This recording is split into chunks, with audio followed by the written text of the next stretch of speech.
Do you want to pass on credit card fees to customers?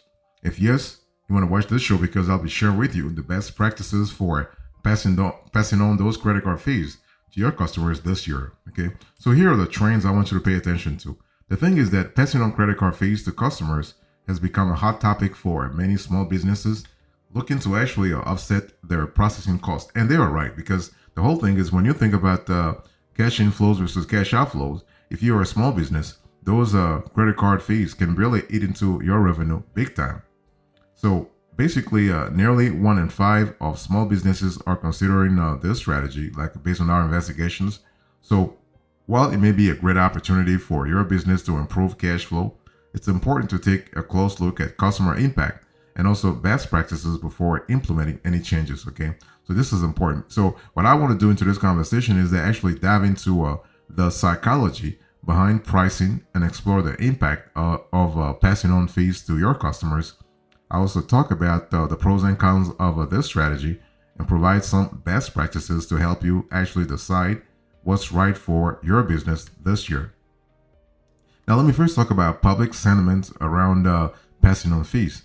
One thing for sure, it's no secret that public sentiment surrounding surcharging and other similar practices is kind of mixed. Okay, so you have folks who approve of it and some people who just disapprove of it.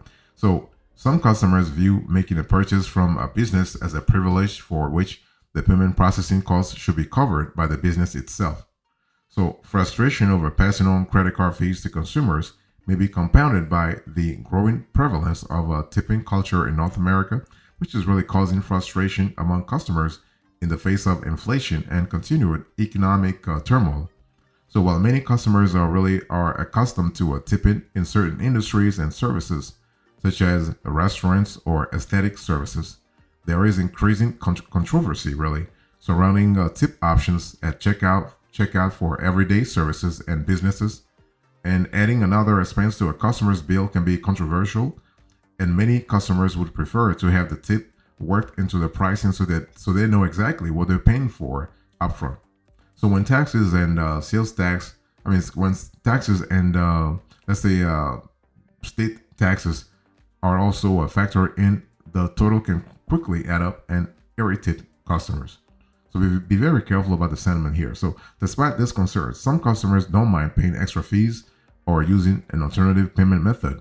This suggests that there may be a market of willing customers who are open to offsetting your processing costs. Okay, so this is kind of cool. So while passing on processing costs to your customers may be a subtle way to offset overhead costs, you want to consider best practices on a case-by-case basis. Some companies actually have experienced backlash from consumers for implementing surcharges, while others have decided not to implement them out of concern for consumer interest and affordability.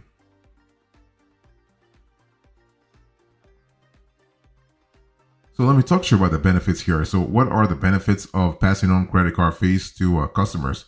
So I'll be talking about several types of industries, if you will. So passing on processing fees can decrease your cost to accept payments while incentivizing customers to use other payment methods that are less costly to your business, such as ACH, okay?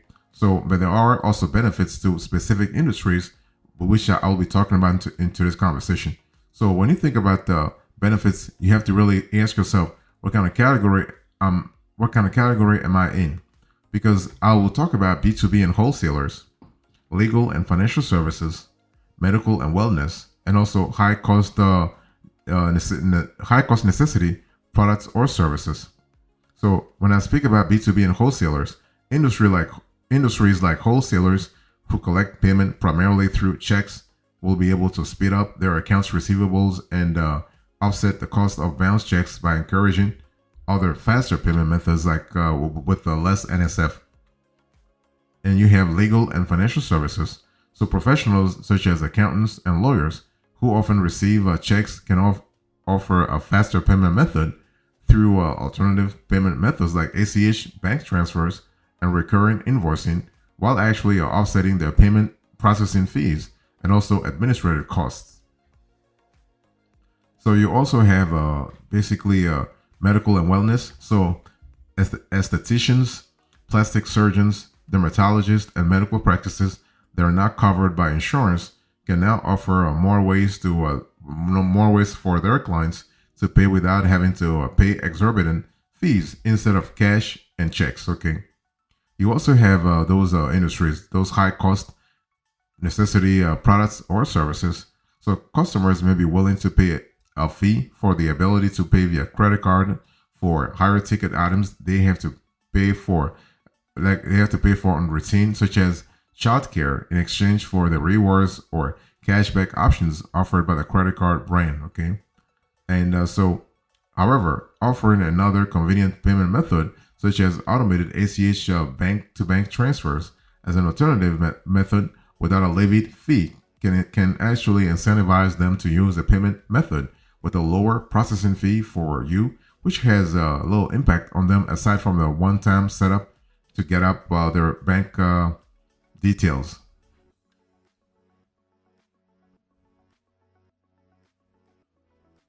Let me give you some pertinent info here. So let's talk about the impact of passing on credit card fees to your overall checkout experience, because see, your checkout experience has a direct impact on your revenue generation and also your cash inflows, right?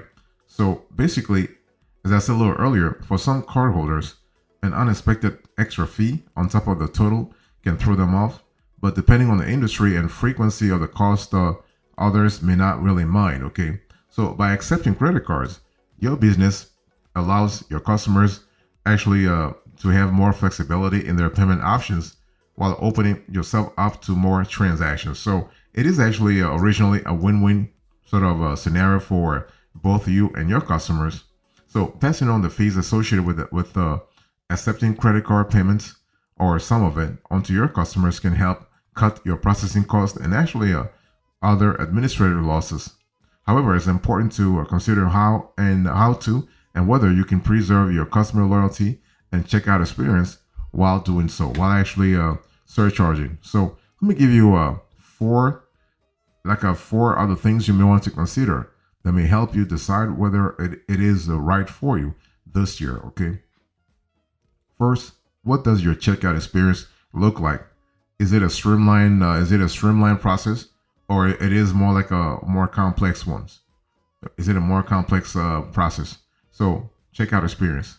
Number two, what sort of transactions do most of your payments fall under? Can you easily implement a fee for these types of transactions? This is also important to really think about that. So can you easily implement a fee? Next, what are other businesses in your industry doing? In other words, when you think about benchmarking, are you actually following best practices, or are you trying to reinvent the wheel because you want to really follow what the leader in your market is actually doing? Next, you have to take an honest assessment of your cost versus the benefits of passing on those fees, right? You have to really make sure the ROI is in your favor, because you before you initiate the whole change, the whole shift, if you will.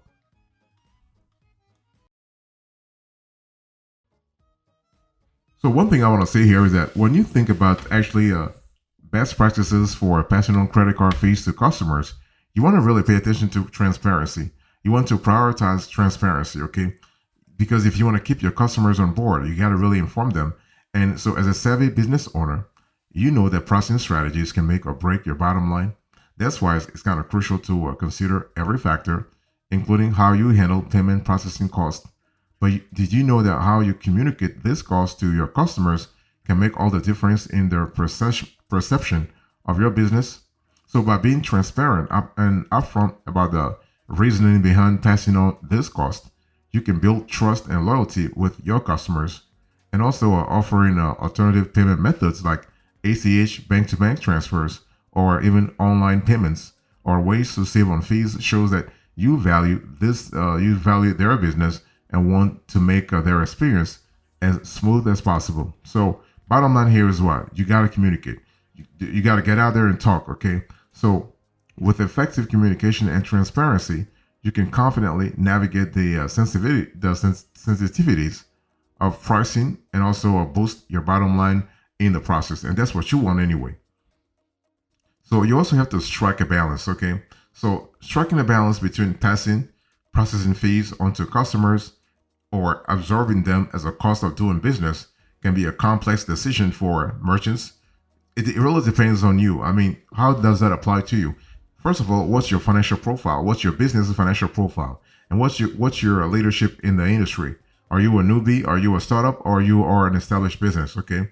So when you think about actually keeping the fees, absorbing the fees, or passing them on, both options have pros and cons, and ultimately, the right decision depends on individual circumstances. So, with the idea of credit card surcharges and convenience fees becoming a buzzword in the business space, many merchants are grappling with this decision. So, it's important to consider what other businesses are doing, best practices, and whether passing on those fees aligns with your company values. Okay. So, but by being transparent and upfront about the reasoning behind any decision, you are able to build trust and loyalty with your customers and ultimately boost your bottom line. And this will help you big time, like down the road. Let me talk to you about some tactics here. So, how do you offset credit card processing fees? I want to give you three alternatives to kind of help you this year so you have a clear idea how to set things up and make sure that you are winning here, okay? So, the first thing you want to do here is that you want to really adjust your pricing. So, the thing is, if you want to really survive, if you want to survive monetarily speaking, you got to really act on the price. So, if you as a merchant chooses not to pass on your processing cost, you can still reflect this cost in your products or service prices, which many are already doing to cover the cost of business. Okay, so to do this, you need to assess your current cost honestly. I mean, honestly, the ins and outs, and determine the best way to recoup or cut costs amidst a recession. I mean, the economy out there is kind of crazy, so you really have to survive. And how do you survive if you don't have the right measures? So this is important.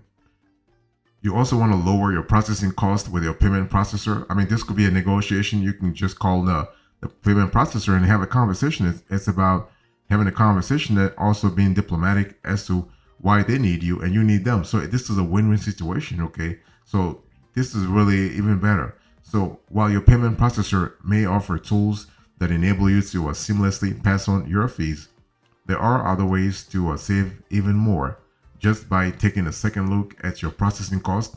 Thus, you can continue to cut processing costs without actually any added cost. So this is kind of cool, especially when it comes to flexibility, when it comes to let's say affordability, but it also comes to accountability.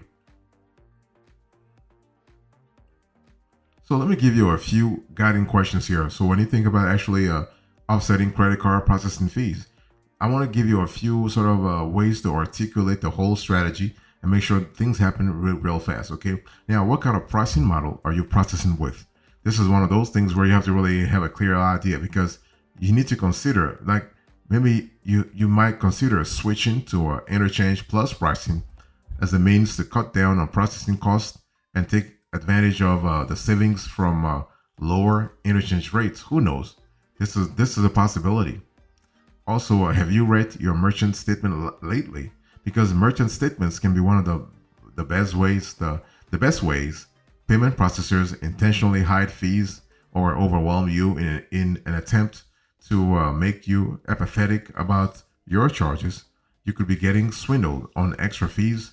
So this is kind of important. I mean, I finished an entire video on hidden fees, so make sure that you watch that video to have a more idea about this topic.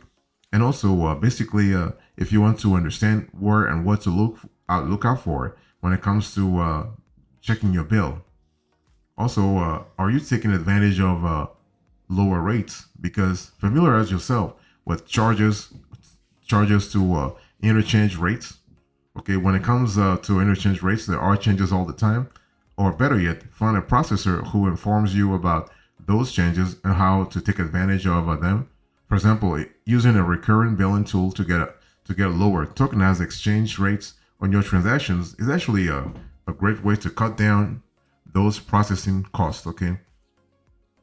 Also, if you want to offset credit card processing fees, you want to offer a discount instead. This is also possible. So in this country, many merchants have worked out a loophole to fees and have been doing so for sometimes. And many merchants will offer a discount to reduce there will be a fee from the total as an incentive to pay with another method such as cash or debit. This is kind of cool. So instead of imposing an extra charge, which may not be the right route, the right route for everyone to be perceived, let's say poorly, merchants have already been accommodating for their cost of business through a friendlier discount equivalent to the cost of the fees. Okay, using using another method. So basically, as a merchant, you can actually encourage customers to actually pay you through cash or ACH bank transfers. So that's really a possibility.